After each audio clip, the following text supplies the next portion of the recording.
Good afternoon. I'm Paul Quaglia, the Director of APAC Assistance based out of Singapore. Online, I also have our Regional Operations Director, Bhargav Reddy, who's based out of Bangalore in India. We've been asked by a few clients just to pop together a Nagorno-Karabakh conflict, so we thought we'd also share that publicly. Bhargav, I'm familiar with the military operations there, but not with the specific reasons and history that this conflict's developed, and therefore I'm not able to understand where this is going. So I thought I'd just get you to do a formal brief on this. Thank you, Paul. So the conflict of recent has grabbed a lot of media attention.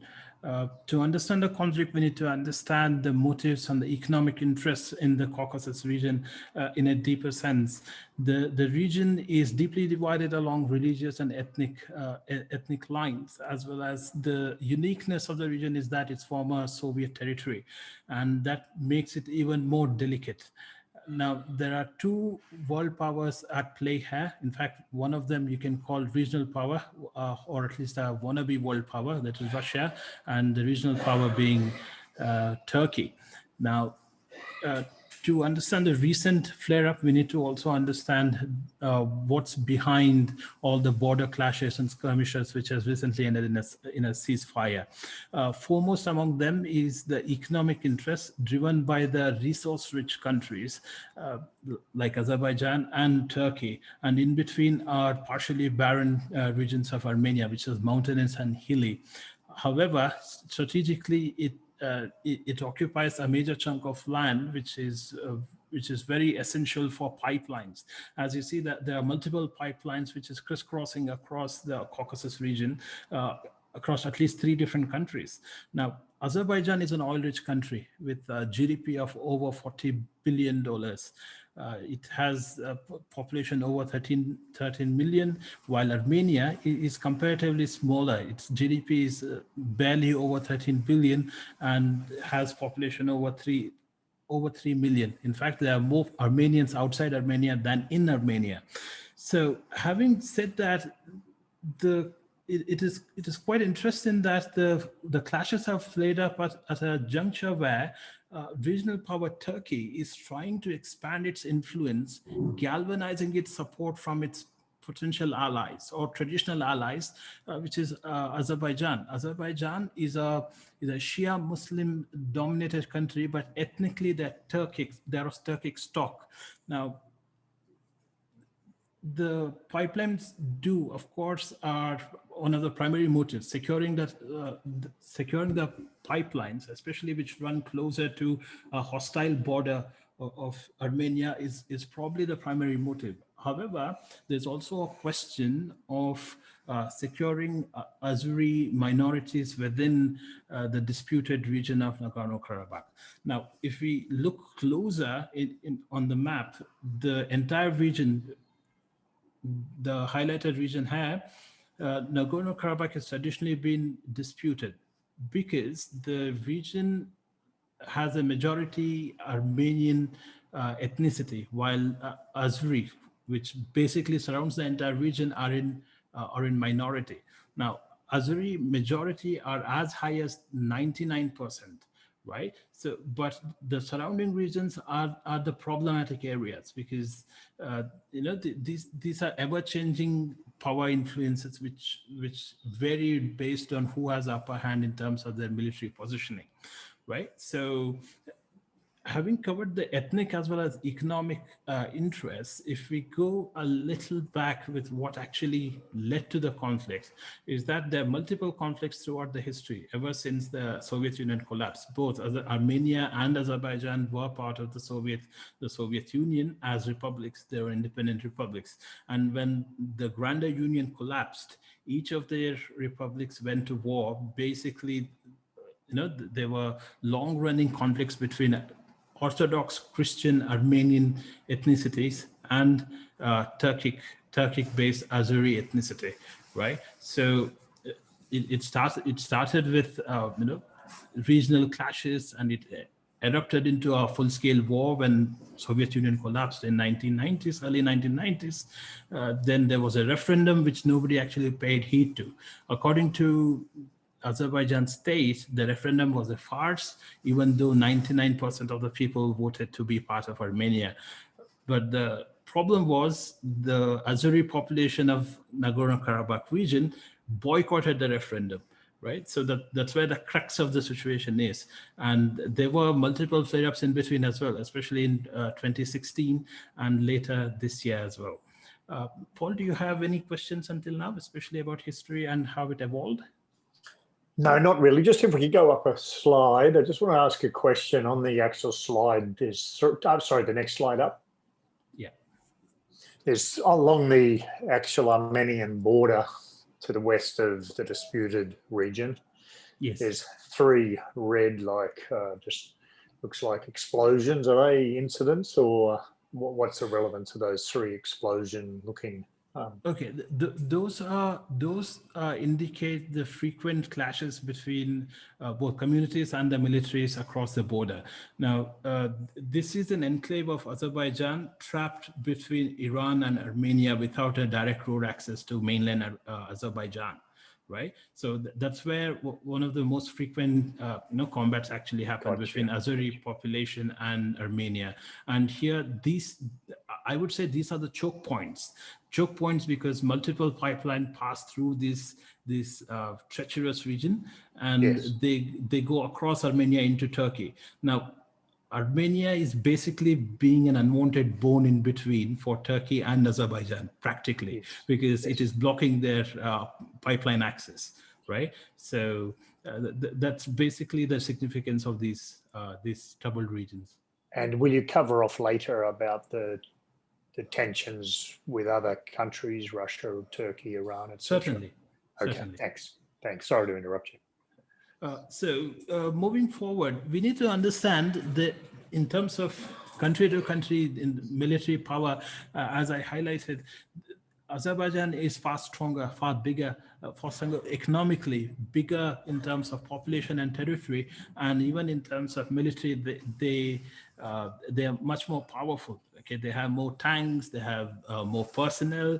They may not really have as many aircrafts, but in the recent conflict, what's been proven is that the drone warfare is very much the mainstream approach for conventional armies as well, because Azerbaijan and Armenia have used drones to take out the armored vehicles on ground. So how important these fighter jets and attack aircrafts are is something a military expert could actually comment on. Probably Paul can come in a little later. So if we look at the map of where all things evolved, or where all things erupted, so you can see on the right, even the civilian-dominated cities within the territory of Nagorno-Karabakh have been shelled heavily by Azerbaijan, and Azeri city of Ganja has also been shelled by Armenia. Now, within the Nagorno-Karabakh region, there are two major cities. One is Sushi, which actually fell to Azeri military. The other one is Stepanakert, if I'm pronouncing that right. Now, both cities are quite critical for Armenia and the civilian administration of Nagorno-Karabakh. Both have been threatened by the advancing Azeri military positions, especially to the south, to an extent that the entire southern part of Nagorno-Karabakh has been lost to Azerbaijan. Later, we will see, as part of the ceasefire, they'll be retained with Azerbaijan. Basically, Armenia has lost control of the entire southern part of Nagorno-Karabakh. Now, the bigger question here is that there are over 200,000 ethnic Armenians in the disputed region, while even more than that, there are Azeri ethnic minorities in the surrounding region. Now, what will happen to them under the ceasefire? If we go further, so this is basically how things evolved. Okay, now the first ceasefire was basically called about 2 or 3 days ago on November 9th. It was a humanitarian ceasefire, and there were accusations of breach of ceasefire, but by both the countries. However, at an opportune time, Turkey and Russia, primarily Russia, stepped in to seal the negotiation, primarily because it was a never-ending process unless there was a heavier hand or a dominant power basically cracking down on such errant activities by both the countries. There wouldn't be any end. These are deep-rooted ethnic tensions which would not end at any cost unless there was a greater diplomatic interest at hand, right? So if we go further, the ceasefire is what is more important. Now, there were casualties of over 5,000 personnel, both civilian and military. Now, these figures are very much disputed, depending on which source we actually depend on. Now, the critical part here is that the Lachin Pass, that is the road which connects Nagorno-Karabakh region to mainland Armenia, is going to be dominated or will be maintained by Russian peacekeepers. About 2,000 Russian peacekeepers, in addition to Turkish peacekeepers, will maintain that road and ensure safety of Azeri as well as Armenian traffic. At the same time, Azerbaijan has gained road access to their enclave here on the western front, to the west of Armenia. Now, this is a strategic victory for both Turkey as well as Azerbaijan. Turkey, being an allied country, was completely cut off from its ethnic cousins, that's as a Azeri population. Now through the enclave, they have a small opening, the land opening. Now this can prove critical for both military positioning as well as trade. At the same time, there will be a major change in territorial integrity or territorial occupation for Armenia. Armenia has lost control of the southern part of Nagorno-Karabakh, right? So after Shusha or Shushi, according to Azerbaijan, after they lost control of that, they had to sue for peace, and that's where Russia stepped in. Now, looking at the bigger picture, Russia has been a traditional ally of Armenia, while it has also supported Azerbaijan as a former Soviet state with military exports. Diplomatically, Azerbaijan being an ethnic cousin of Turkey, Turkey has strongly, overtly backed Azerbaijan. And Azerbaijan received support from other Islamic countries as well, like Pakistan. Armenia, on the other hand, did not have such an explicit support, except for basic condemnation of conflicts by Western countries. And there were clashes in Western cities, like in Germany and in California, where the ethnic let's say diasporic communities, Turkish and Armenian diasporic communities, clashed with each other, especially the Grey Wolves group in Germany and France were quite notorious. Grey Wolves is a diasporic group in Europe supporting Turkey. Now, what does it mean for the region? It basically means that Turkey, as a regional power, continues to grow its influence, both military and diplomatic influence in the region. Iran, which tries to counterweigh against Turkey or Saudi Arabia, has failed to put its foot firmly on the ground, and they did not have a very clear policy, either in support of Azerbaijan or in support of Armenia. In fact, there are quite a few theories that Iran was supporting Armenia because it was trying to counterweigh Turkey, and there was some sort of a domestic dispute between Azeri ethnicity in the northern in the northern regions of Iran, despite their common religious identity of Shia Muslims. And that's exactly where we need to highlight religion takes a second place over over ethnicity in former Soviet Union states. And that's true in Tajikistan, Uzbekistan, Turkmenistan, or even in Afghanistan for that matter. Now, that's about the complexity which is involved in the region. Now, if we were to draw on the influence of the region on Asia Pacific, the two countries which were clearly vocal about this, at least for namesake, was Pakistan and India. India clearly I mean, they did not have an overt policy in support of Armenia, but they did pay lip service in support of Armenia. While Azerbaijan has been a traditional supporter of Pakistan, especially on their stance on Kashmir.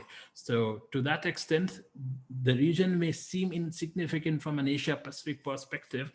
However, it did hold quite a bit of importance of being a watershed moment for great powers ending up in an open conflict like it happened in World War I. Right? I mean, the Balkan states were quite insignificant given the geography, but it did end up becoming a watershed moment for major powers clashing each other. Right? In that case, President Putin had a more mature stance on the entire conflict and made sure there was some resolution. And that's exactly where probably they may have lost influence to Turkey to a greater extent, because if you see their exports to Azerbaijan has reduced over a period of time, while Israel has started exporting more. Nearly 55% of the military imports of Azerbaijan is from Israel. And that again underlines the complexity and dichotomy in religious identity politics and the uniqueness of former Soviet republics. Paul, do you have any questions on that? I think that's a really good roundup. Thanks, Bhargav. Maybe. Yep, thanks. Sorry. The region holds a lot of resources which are very much sought after by Western consortium. To give you a quick insight over what to do and what not to do, over to you, Paul. Yeah, look, I think it's important that you don't take sides, get caught into a situation where you're seen to comment either way. That's not only for people in those countries, but extended to the Indian and Pakistan positions. And even on the Israel side, Bhargav, would it be fair to say that that's potentially going to get Israel into a difficult position supplying Azerbaijan behind the scenes with India? It is unlikely, Paul. India has not been very overt about its involvement in such regional clashes. It's been very reticent, and that has been its traditional policy as well. You can even go ahead and say that has led to its own. It's like its own diplomatic position is limiting its potential for expanding diplomatic power. I'm more thinking about the fact that the Israelis are supplying a lot of weapons to Azerbaijan. Azerbaijan's linkages to Pakistan may further escalate tensions between Pakistan and India. Yes, Pakistan and India position is so complicated that it's very unlikely any of those factors may actually escalate tensions. There's one thing to note about Israel is that they are pragmatic to the hilt. They recognize these issues like identity and ethnicity only to the extent that which benefits them. If it actually helps, if they start exporting to some of these identities which may oppose them, at least indirectly through diplomatic means, they wouldn't really mind them, because Azeris are not known to be major supporters of Palestinians. They haven't been openly supporting Palestinians either. So that's probably a reason why they're open to it. Okay, so look, before I go on with some of the other advice, I might just mention, you asked about the comment militarily. I think the directly comparing number of aircraft and artillery without knowing exactly what those pieces are, how high their morale is, what the levels of training is, how high tech the gear is, how good their supply lines are, how good their commanders are, both from a strategic and a tactical perspective, is difficult to comment. But the quick summary is Azerbaijan gained significant territory and advantage from the conflict. So I think that's the best summaries and the evidence of what occurred. Getting back to the advice, obviously discussing the issues by foreigners and by multinationals operating in these areas, you need to maintain sensitivity, advise your staff not to get involved, not to make commentary. That also includes in social media. Of course, the areas we've highlighted on the maps and within the disputed region are such that travellers really need to be cognizant that whilst there's a current ceasefire, there's a history of a lot of conflict, so it could resurrect itself again. Also, plan for possible supply chain disruptions. Obviously, there's a lot of politics and Russian peacekeepers as well monitoring movements, so there is a likelihood of ongoing supply chain disruptions. The last bullet point there I might get you to cover off on, Bhargav. Sure, Paul. So Armenia especially issued a decree basically indicating a national mobilization, which also means that labor force from industrial sites or industrial sectors could be pulled out and channelized into military. This can happen either before a major cross-border conflict or as a preparation for future conflict. Now that they have tasted a pretty bitter defeat, we can basically say that they would be preparing hard for any further escalation in tensions. So industries, especially in manufacturing sector, which is labor intensive, they need to plan for such disruptions, which may be a result of government decrees for national mobilization or conscription, or even increase in the period of conscription, for that matter. So any such decrees would be expected sometime, maybe in the coming couple of months, once the ceasefire actually set in. And I guess the ongoing loss or embarrassments suffered by Armenia and the signing off on the deal, which had significant disadvantage for Armenia, could, I guess, empower future violence and future operations by Armenia, but also by potential militant groups. So do you expect that we're only seeing a respite on this? Is Armenia going to strike back at some point, or is it just too weak? At the moment, it is Armenia is on a back foot, and Armenia doesn't command the amount of influence Azerbaijan would, either through its ethnic and religious linkages. And to that extent, I wouldn't expect a major escalation from Armenia's side. And we need to understand Armenia is surrounded by Islamic countries, Turkey, Iran, Azerbaijan, and Georgia to your north is an exception, which is a fellow Orthodox Church member. So Yes. To that extent, I do not expect it to escalate at least not in the next couple of months. What about the other way around, from Azerbaijan deciding it would like some more land?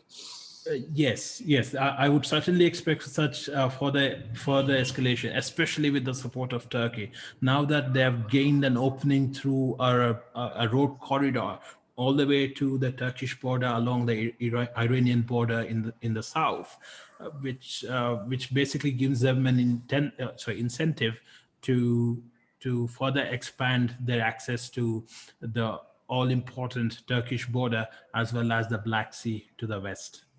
Okay, well, look, excellent overview, Bhargav. Appreciate your time. Thanks, Paul. So people can contact us at info@apacassistance.com to know more about our products, especially subscription and membership products, through which you can ask us for critical assessments of such problematic areas or any issue of concern for your businesses. Thank you very much. Thank you. Bye.